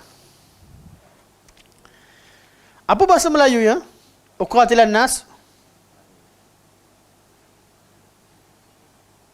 Memang bahasa Melayu macam itulah. Memerangi manusia. Tapi bahasa Arab, orang dia dengar macam ni, orang Arab tak terkejut. Orang Arab yang faham Arab lah. Sebab muqatalah atau fa'ala atau dengan wazan mufa'alah, apa artinya? Saling. Maksudnya takkan berlaku satu perbuatan kecuali beriringan dan bersaling ada dua pihak yang buat benda yang sama, baru dinamakan sebagai fa'ala. Betul? Baru letak huruf alif selepas fi'ilnya. Jadi umirtu an uqatilan nas, aku diperintahkan untuk memerangi manusia, bukan bererti orang tu tengah duduk relax pergi serang. Faham? Sebab fi'il muqatalah artinya saling berperang. Artinya kalau berlaku peperangan, teruskan. Kalau berlakunya muqatalah, berlakunya qital. Nabi diperintahkan untuk dan kita diperintahkan untuk memerangi manusia sehingga dia mengucapkan kalimah la ilaha illallah. Artinya dalam peperangan kita perlu perang. Tapi walaupun dalam perang dia ucap asyhadu an la ilaha illallah, asyhadu anna Muhammadar Rasulullah, stop. Itu yang berlaku pada Usamah bin Zaid. Jadi bukanlah syariat Islam menyuruh untuk membunuh manusia atau suruh memerangi manusia. Islam semua, hatta dalam jihad, sama ada jihad hujum atau difa'. Bukan menafikan adanya jihad hujum. Tapi makna lafaz lafaz hadis Nabi SAW perlu dilihat. Kita kata alhaakumut takatsur, takatsur. Ada alif kat tengah. Apa jadi? Kamu dilalaikan dengan saling berlomba-lomba untuk menambah, bukan tambah aja. Betul? Kenapa tak cukup Myvi? Tak tahu pakai Myvi. Sebab adik saya pakai Honda. Kenapa tak cukup? Kenapa tak cukup? Makan nasi lemak. Nasi lemak ke belakang tu kan. Sebab rumah sebelah kenduri dengan nasi Arab. Kita rasa tak cukup tu sebab apa? Berlomba. Kadang-kadang benda ni yang menjadikan kita lalai dengan akhirat, lupa bersyukur. Nikmat Allah bagi rasa tak cukup. Alhaakumut takatsur. Mana adanya perlombaan untuk memperbanyakkan. Kita rasa gaji tak cukup, rasa makan tak cukup sebab kita tak tengok nikmat Allah pada kita, tapi kita banding dengan kawan sebelah, banding dengan jiran, bandingkan dengan siapa yang kita nak banding. Kadang-kadang hasad ada di situ, kadang-kadang perlombaan itu at-takatsur menyebabkan orang lalai. Lalai satu daripada ingat Allah. Sebab tu Allah alhaakum, Allah hanya sebut kamu dilalaikan. Apa yang dilalaikan daripada apa maf'ulnya tak disebut. Lalai ingat pada Allah, lalai solat, lalai pergi ke masjid, lalai baca Quran, lalai buat baik dengan mak ayah, lalai dengan macam benda. Allah bagikan dia mubaham. Sebab apa? Sebab banyak sangat kita lalai. Sebab puncanya at-takatsur, berlomba-lomba untuk memperbanyakkan. Banyakkan harta, banyakkan pangkat dan sebagainya. Kalimah-kalimah yang ada adanya alif mutawa'ah, adanya artinya adanya saling. Umirtu an uqatilan nas, aku diperintahkan untuk memerangi manusia, bukan bererti orang tengah duduk kita mengganggu keamanan, tidak. Namun bila berlakunya permusuhan yang melibatkan peperangan, kita wajib berjihad sehinggalah mereka mengucapkan kalimah la ilaha illallah. Umirtu an uqatilan nasa hatta, sehingga yashhadu an la ilaha illallah wa anna Muhammadar Rasulullah. Wa yuqimus salata wa yu'tuz zakah, dan mereka tunaikan salat, mereka dirikan salat, tunaikan zakat. Fa idza fa'alu dzalika, bila mereka lakukan perkara demikian, bukan ucap kalimah sahaja, salat dan zakat diulang sekali lagi. Sebab tu kalau orang masuk Islam, jangan bagi ruang. Lepas masuk Islam boleh tak saya tak solat? Awal-awal beritahu kena solat. Orang kata jangan solat nanti dia lari. Kena solat. Bab solat, bab zakat ni beritahu siap-siap. Beritahu siap-siap. Saya tak nak pergi haji, tak apa.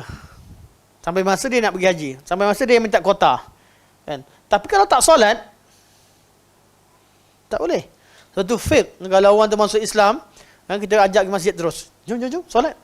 Solat? Tak biasa lah. Tak biasa tak apa. 4 benda je. Berdiri, bongkok, rukuk lah. Duduk, sujud. Dah tahu 4 benda tu? Hafal tak? Kalaulah senaman macam-macam, apa nama? Planking, apa plank?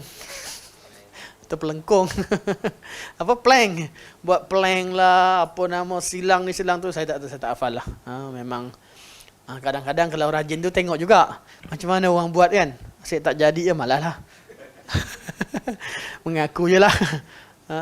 Gemuk-gemuk lah. Kadang-kadang diet juga kan. Tapi kalau nampak orang makan sedap, biarlah gemuk pun saya dapat makan. Dah gurau ya. Mana benda-benda ni gerakan-gerakan senam lagi susah. Sekadar solat, berdiri, rokok, sujud dengan duduk ni orang pandai insya-Allah. Orang pandai. Sebab itulah ajar ikut sekali hadir dalam solat. Kalau tak tahu satu kalimah pun, satu zikir aja pun tak apalah. Subhanallah, subhanallah, ambillah tu orang balik. Sebab tu kita dalam Bulughul Maram, Ibn Hajar bawakan cerita tentang bacaan solat, la salata liman lam yaqra Fatihah kitab dan sebagainya. Sampai penutup bab kebacaan bawakan dalil bahawa kalau ada seorang lelaki yang tak pandai baca langsung. Ini untuk siapa? Untuk yang memang orang yang otak dia dah penat, dah letih, orang tua masuk Islam masa dan sebagainya, tapi tetap kena solat walaupun dengan subhanallah walhamdulillah wala ilaha illallah wallahu akbar. Dan Muhammad kata lebih sikit pada itu boleh. Sekadar zikrullah. Untuk siapa? Orang yang memang kalau dia masuk Islam pada waktu genting, tak hafal dah. Mana tahu orang tengah stroke, tiba-tiba dia nak masuk Islam. Adakah dengan kemampuan dia solat kita kata, kamu tak perlu solat sebab kamu tak hafal Fatihah lagi? Tak. Solat ikut kemampuan. Waktu solat ikut kemampuan itu boleh baca apa-apa zikir, zikrullah. Baru masuk Islam sebagai ini dalam bab, kita belajar dalam bab fiqh. Bab fiqh. Walaupun rukun-rukun solat bukanlah selama-lamanya macam tu. Bukan selama-lamanya. Lihat kepada kemampuan. Kita belajar berterusan amalkan Islam, tak akan sah kecuali dengan cukup rukun dan syarat-syaratnya. Cuma dalam keadaan tertentu, keadaan terhalang, kita tak dapat buat rukun dan syarat. Adakah kita tinggalkan semua? Tak. Solat ikut hal dan keadaannya. Okay, bila solat, bila zakat dan mereka buat semua benda ni, asamu minni dima'ahum. Darah mereka akan terpelihara. Wa amwalahum, dan harta mereka terpelihara illa bihaqqil Islam. Kecuali dengan hak yang Islam tetapkan. Kalau bunuh orang, tanggunglah. Kan? Kalau keluarga tak maafkan, tanggung. Hisabuhum 'ala Allah. Okey, hakul Islam ini bab zahir. Orang yang bunuh kena bunuh balik, orang yang bunuh. Tapi untuk hisab jangan tentukan dia. Mungkin dia pembunuh tapi Allah dah ampunkan dia. Bab apa? Bab potong tangan, jangan hina dia. Bab hisab dia dengan Allah, Allah yang hisab. Kita hanya tunaikan hak Allah, jalankan hukuman terhadap dia. Bab hisab, wa hisabuhum 'ala Allah. Nabi dah beritahu siap-siap. Tak payah bagi hukum hati orang, tak ikhlas tu. Tengok muka Islam ni macam tulis je ikut sunnah tu. Contohnya baju ikut sunnah, tak ada tanya tu. Jangan hukum isi hati orang, jangan hukum masir apa yang terjadi pada seseorang, jangan hukumkan orang tak boleh ke syurga. Hisabuhum 'ala Allah. Okey. Ayat ini, hadis ini Nabi kata asamu minni dima'ahum, akan terpelihara darah mereka. Sebenarnya kalau ayat ni, kalau hadis ni, kalau dimaksudkan itu Nabi disuruh perang orang kafir walaupun orang yang tidak berperang dengan kita, salah. Sebab atau semua sekali, orang yang zimmi, muahad dan sebagainya memang terpelihara darah mereka sejak pada awal. Adanya zimmah yang diberikan kepada mereka. Jadi ayat ini ditujukan kepada orang-orang kafir yang layak diperangi. Yang layak diperangi dan berlakunya situasi peperangan. Salahlah kita pergi ambil kata-kata commander. Dalam satu di tengah ucapan ketika perang, ura. Apa ura? Ura kan. Pergi bawa orang cerita kat perang sana, pergi ambil ura-ura, pergi letak kat main bola ke, nak serang orang, tak kena. Hadis peperangan letakkan di situasi peperangan. Hadis ketika siasah letakkan di siasah. Hadis kekeluargaan letakkan di tempat kekeluargaan. Yang berlaku pada orang sekarang ni, dia cari kelemahan Islam dengan cara apa? Dia ambil hadis, baca hadis di luar konteks. Sehingga terlihat baca hadis jihad, tapi boleh jadi sekarang orang kalau kata mujahidin je, apa yang terbayang kat kepala orang? Ini geng-geng mujahidin ni. Apa yang terbayang? Pengganas, militan, sebagainya. Betul tak? Sebenarnya jihad ni apa dia jihad? Islam adalah Islam adalah agama. Islam adalah negara. Islam adalah undang-undang, betul? Zaman Islam diturunkan, Islam itulah negara, betul? Negara Islam.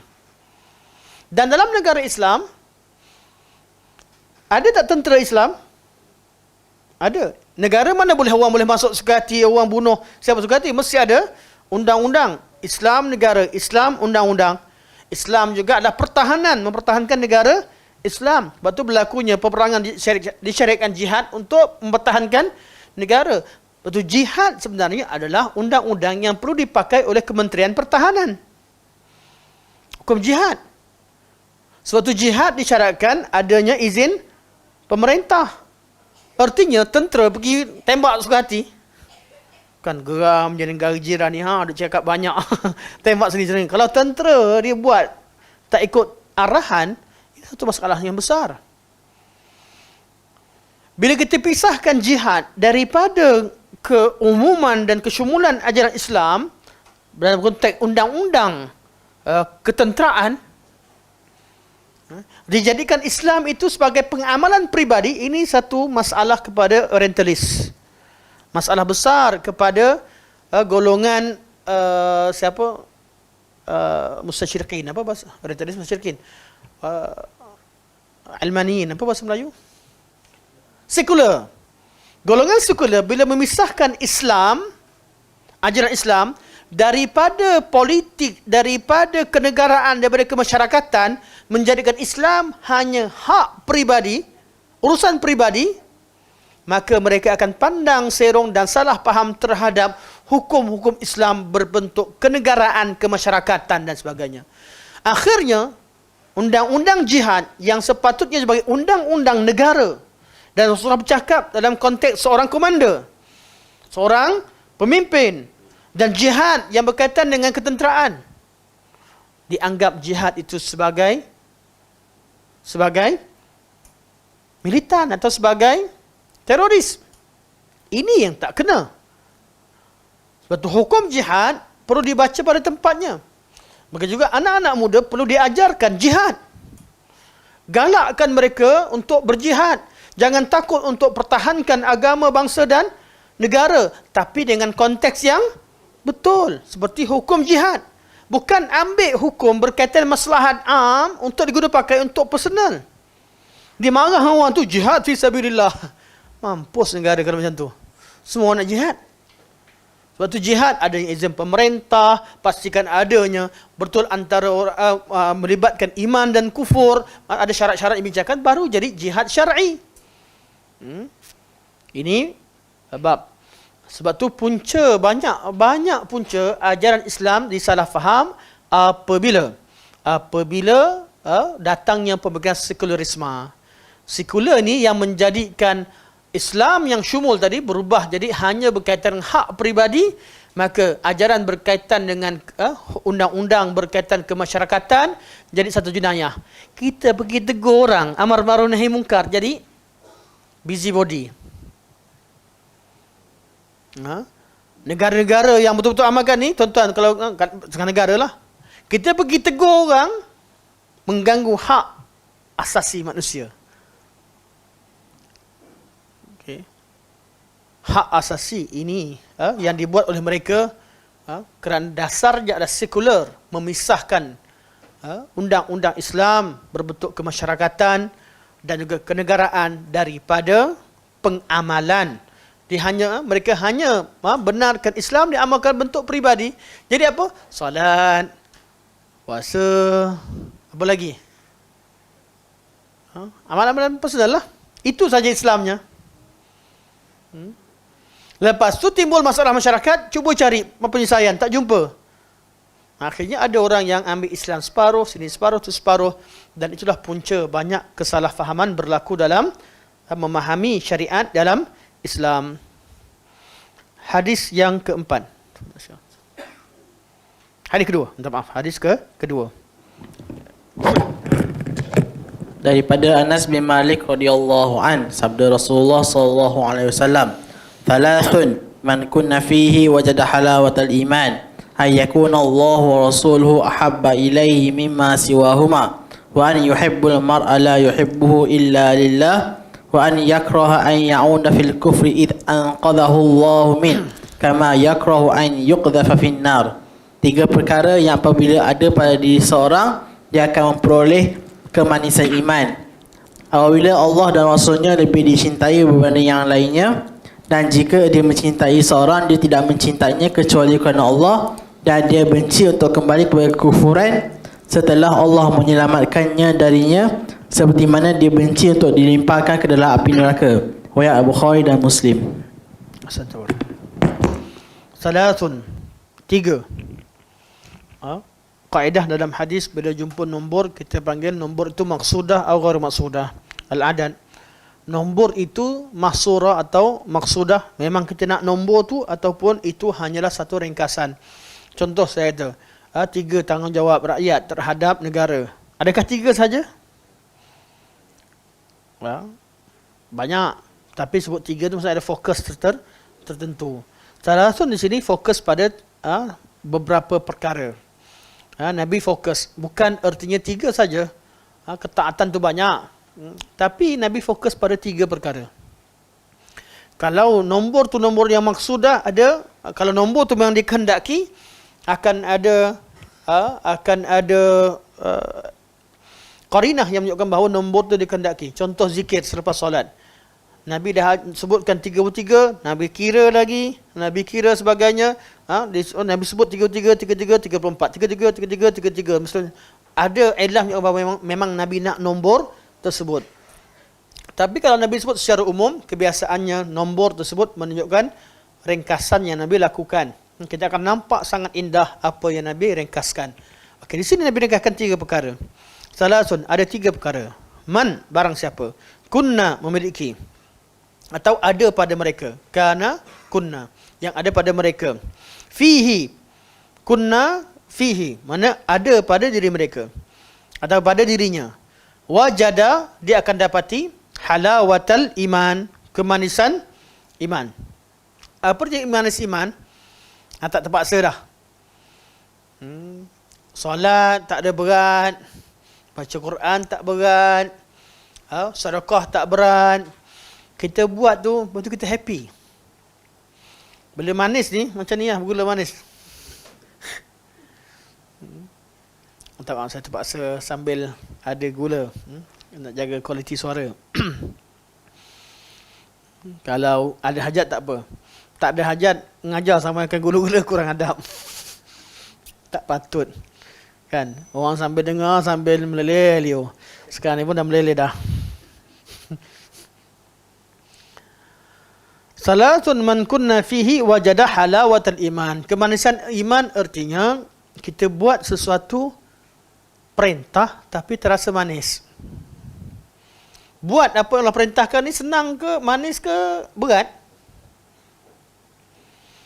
Wasta'inu bisabri wassalah.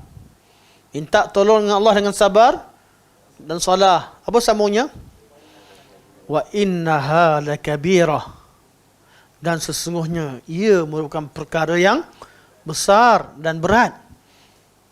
Illa alal khashiin, kecuali ke atas orang yang khusyuk. Orang khusyuk dia tak rasa berat.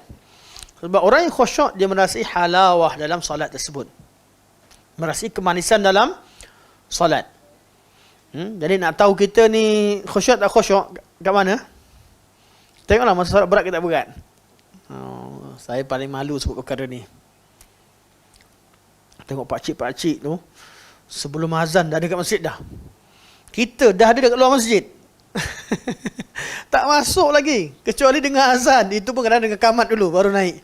Kadang-kadang rakaat dah kamat baru wuduk. Ini lagi teruk. Nak tahu tahap kita, tahap kemanisan iman kita, berapa banyak diri kita ni nak buat amalan tersebut. Seronok nak buat amalan. Kalau yang hati yang kotor langsung tak nak tengok. Dengar pun tidak. Dekat masjid tidak. Solat pun tidak. Jadi kalau kita dimudahkan untuk buat satu perkara, itu tanda tahap kemanisan iman di sana. Allah kata, wasta'inu bisabri wassalah wa innaha lakabiratun illa 'alal khashiin. Dan ayat seterusnya ta'rif khusyuk. Allazina yazunnuna annahum mulaqu rabbihim. Ada ta'rif dalam Al-Quranul Karim. Kalimah al-mausulah, mana huruf mana allazina, allati sebagainya mensyarahkan kalimah sebelumnya. illal muttaqin alladzina yu'minuna bil ghaib. Muttaqin orang itu dah mensyarahkan makna yang ada pada sebelumnya. Al khashi'in, solat khusyuk, orang yang khusyuk tadi, alladzina yazunnuna annahum mulaqu rabbihim, orang yang yakin dia sedang berdepan dengan Allah. Kalau kita lah cakap sekarang dengan cakap kat kedai bawah sama tak? Lain. Cakap sekarang jaga lagi ni. Jaga betul? Sebab ada kamera live. Orang tengok mana boleh cakap ni. Cuba tak ada kamera, tak ada. Kau rakam ke? Tak ada. Kalau tak ada tu bantai contoh. Ataupun lepas. Buat apa yang suka hati. Tapi dalam bab solat, orang yang solat khusyuk, dia tahu dia sedang berdepan dengan Allah. Dan Allah perhatikan apa? Kalau kamera, apa yang kamera perhatikan kita? Kamera tu perhatilah, dia rakam apa? Rakam perbuatan dan perkataan kita. Ada kamera sampai ke hati, ikhlas. Tak ada. Tapi Allah, bila Allah lihat, Allah tahu isi hati.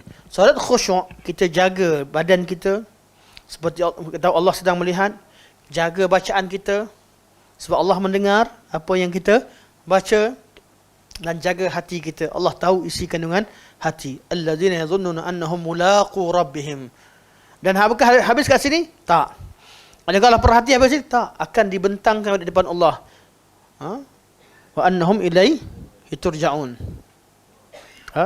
Alladzina yazunnuna annahum ilaihi raji'un. Mereka akan kembali kepada Allah.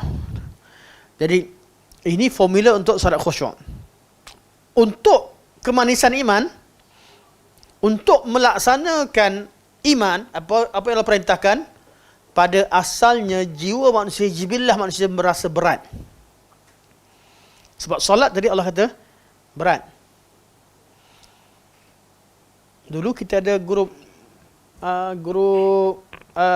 aktif sebelum ada grup Musa ni. Mana geng masalah. Kita grup senam, betul? Sebelum jadi grup makan. Ini kawan-kawan salam ada satu grup. Kita satu cerita pasal hiking, pasal apa? Kan? Nampak yang awal-awal ni semua cerita tentang senam. Okey, senam, hiking dengan solat subuh mana lebih berat? Salat subuh dengan hiking mana lebih susah? Dari segi fizikal, hiking lebih susah, betul? Susah. Hiking, cycling, apa lagi? Cycling, hiking, jogging. Semualah yang ing-ing ni, yang aktiviti orang lebih susah. Salat subuh senang je. Okay. Ikutkan formula teori fizik. Berapa kalori yang perlu dibakar. Tapi dari segi teori yang hati ni lebih berat mana? Solat. Ajak orang makan. Ajak orang pergi tengok bola yang kena beratur. Ramai-ramai. Makan pula, kalau makan beratur pergi kedai viral. Beratur nak makan satu kuih je. Beratur semua sekali. Nasi Arab lah, nasi nak beratur lah, nasi kandak beratur lah. Sanggup beratur. Bangga tu aku beratur kat belakang. Aku ada bangga. Kan? Ambil gambar, klik masuk kat grup. Tapi belum ada majlis ilmu orang beratur nak masuk. Betul? Ada. Ada ke masjid beratur? Ada, PKP. Itulah ada, alhamdulillah. Merasa juga nikmat beratur untuk beribadah. Lepas tu yang biasa yang bising, tak boleh masuk masjid ni, selain daripada yang ikhlas, itu tak boleh masuk masjid, kerajaan dah ikut Dajjal sana-sana kan. Lepas habis PKP, dia jadi Dajjal. Tak datang masjid, hilang. Bagus. Bagus. Saya bukanlah ni, maksudnya personal, bukan pada satu kumpulan. Memang kebanyakan kawan-kawan kita yang marah masjid tutup sebagainya, mereka antara orang yang melazim masjid. Orang yang sayang dan cintakan kepada masjid. Macam mana pun ketaatan pada pemerintah untuk kemaslahatan umum dan sebagainya, perlu kita dahulukan. Okey. Jadi asal perintah Allah itu adalah perkara yang berat untuk hati laksanakan. Dan asal kepada maksiat itu dan syahwat itu adalah apa yang dikehendaki oleh nafsu. Ini secara jibillah. Jadi apa yang kita disuruh, apa yang Allah suruh pada kita? Allah suruh dahulukan perintah Allah dan perangi hawa nafsu. Walaupun kita tahu solat tu berat, mana ada orang solat senang? Kecuali orang khusyuk. Nak dapat khusyuk dia solat lama dah. Sama merasakan kemanisan amal ibadah tersebut. Tapi yang awal-awal macam kita ni, kena berjuang. Solat subuh tiap-tiap hari kat masjid ni. Ya Allah, ya Allah. Kejutkan abang, kejutkan abang. Kan? Nanti abang kejutkan saya. Okey. Sampai masa bakar mercun pun tak bunyi. Kalau orang bakar mercun, dia ambil mercun baling balik ke orang. Tadi tidur lagi. Itu sebab apa? Sebab berat. Allah jadikan perintah Allah tersebut bukan benda yang susah, tapi berat dilaksanakan. Masalahnya pada hati. Sebab tu kekuatan, kalaulah kekuatan dalam beribadah ni terletak pada kekuatan fizik, sudah pasti di masjid ramai orang muda ke ramai orang tua? Penuh orang muda. Tapi kekuatan yang ada pada agama ini, ibadah, bukan terletak pada kekuatan fizik sahaja. Ia lebih kepada kekuatan hati. Maka kita dapati di masjid ramai orang tua-tua. Oh, kalau orang yang pakai kursi roda lagilah semangat ke masjid. Kursi roda, ada orang yang sakit, ada orang ramai di masjid. Kerana diri kita bila rasa tunduk dengan Allah, kita akan rasa bahawa bila kita adanya sifat tawaduk, kita akan kembali kepada Allah Subhanahu Wa Taala. Itu ramai orang-orang yang sombong tidak beribadah kerana dia melupakan hakikat tersebut. Okey, jadi macam mana nak dapat kemanisan? Kita ni nak solat berat, nak puasa berat dan sebagainya, semua amal ibadah berat. Cara nak dapat satu, hendaklah jadikan Allah dan Rasul lebih dicintai melebihi segala-galanya. Kalau boleh buat begini, Allah kata, Nabi kata, Allah suruh, Nabi suruh, Allah larang, Nabi larang, itu jadikan utama. Jadi kita apa-apa sekalipun, kan, walaupun kita rasa macam malas, jadikan, Allah suruh, Nabi suruh, saya ikut sunnah, nak ikut sunnah. Jadi benda ni akan menjadikan latihan pada kita. InsyaAllah kita dahulukan sesuatu kerana perintah Allah, kerana ia sunnah Rasulullah sallallahu alaihi wasallam. Itu pertama. Kalau cinta Allah mendahului segala-galanya, insya-Allah perbuatan kita terasa manis. Bukan lagi satu paksaan. Yang kedua, dan ini hak Allah, hak Rasul, hubungan secara vertikal. Yang kedua, sesama manusia pula, ini cerita hak Allah. Ayyakunallahu wa rasulahu habba ilaih mimma siwahuma. Itu berkaitan dengan buat amal ibadat, hubungan dengan Allah. Berkaitan sesama manusia pula, wa ayyuhibbul mar'a la yuhibbu illa lillah. Hendaklah dia sayang pada seseorang itu, dia tak sayang kecuali kerana Allah. Kerana Allah perintahkan. Kalau begini kita buat hubungan sama manusia, kita tak buat sesuatu pada dia kecuali apa yang kita suka untuk diri kita, sebab Allah yang suruh begitu. Buat sesuatu kerana lillah, Allah yang kita tengok adalah yang jadikan perkara itu adalah cinta seseorang kerana Allah, bukan kerana hartanya, bukan kerana maslahat, bukan kerana wajahnya dan sebagainya, kerana Allah Subhanahu Wa Taala, bukan kerana kekuatannya. Ini asas pada buat baik dengan sesama makhluk. Dan yang ketiga, wa ay yakraha ay ya'uda fil kufri iz anqadhahu Allah minhu kama yakrahu ay yuqdhafa fin nar. Dan hendaklah dia merasa benci untuk kembali kepada kekufuran. Kufur tu level paling besar lah. Atau benci kepada bid'ah. Atau benci kepada kemaksiatan. Sebagaimana dia benci dicampakkan dalam api neraka. Kalau nak kata, orang tak sebut api neraka pun, sebagian ulama kata, sebagaimana dia benci dicampakkan dalam api. An-nar di sini ada dua pandangan ulama. Ada ulama terjemahkan sebagai benci dia campakkan api neraka. Ada ulama kata untuk hadis begini ditafsirkan an-nar dengan api Dunia. Suka tak kena campak kat api? Dia lebih, mana dia nampak lebih real. Orang sebab api neraka, dia fikir macam jauh, insyaAllah Allah ampunkan. Tapi kalau benci orang bawa, nak kena baling kat api, api dunia ni, dia nampak lebih real. Sebab hadis dua-dua, api neraka dan api dunia lah. Lebih dahsyat lagi api neraka. Tapi dari segi penterjemahan, adakah dia letakkan api atau api neraka, ada dua mazhab. Kat sini api neraka lah. Kebiasaan tu untuk kebiasaan. Kita benci kembali kepada kekufuran atau benda buruk yang kita tinggalkan, sebagaimana kita benci untuk dicampakkan dalam api. Dan ini formula ketiga, formula istiqamah. Kita buat baik, boleh insyaAllah. Bertaubat, menangis sebab Allah SWT. Tapi nak istiqamah ni, dah tinggalkan dah benda tu.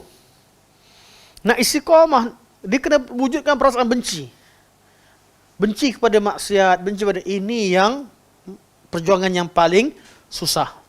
Untuk istiqamah. Hidup kita, tiga ni, kalau tiga ni dapat kita buat, kan? Orang buat maksiat sebab apa? Dia tahu dia dah pernah buat. Oh, best tu.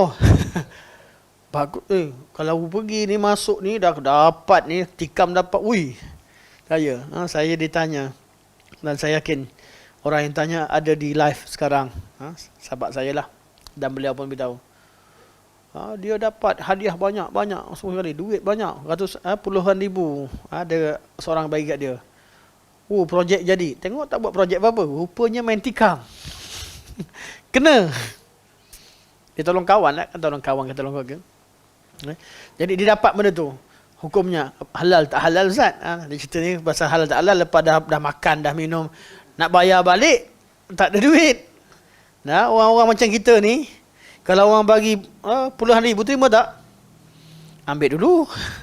Ambil dulu, tak tahu cerita apa. Dah lama tahu, duit judi rupanya. Wajib tak pulangkan balik. Ni cerita. Itu hukum dulu, tak tepi dulu. Tapi cerita,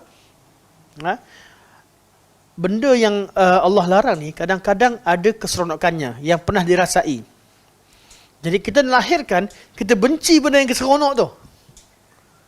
Kalau dapat hasilkan begini, insya-Allah kita dapat halawatal iman. Okeylah, kita baca cepat depan ni. Masuk dah. Okey, insya-Allah. Insya-Allah kita solat asar, lepas asar kita sambung insya-Allah sampai 6.30 insya-Allah. Subhanakallah wa hamdika asyhadu an la ilaha illa anta astaghfiruka wa atubu ilaik. Wa sallallahu alaihi wa sallam Muhammad wa ala alihi wa sahbihi wa baraka wa sallam. Walhamdulillahi rabbil alamin.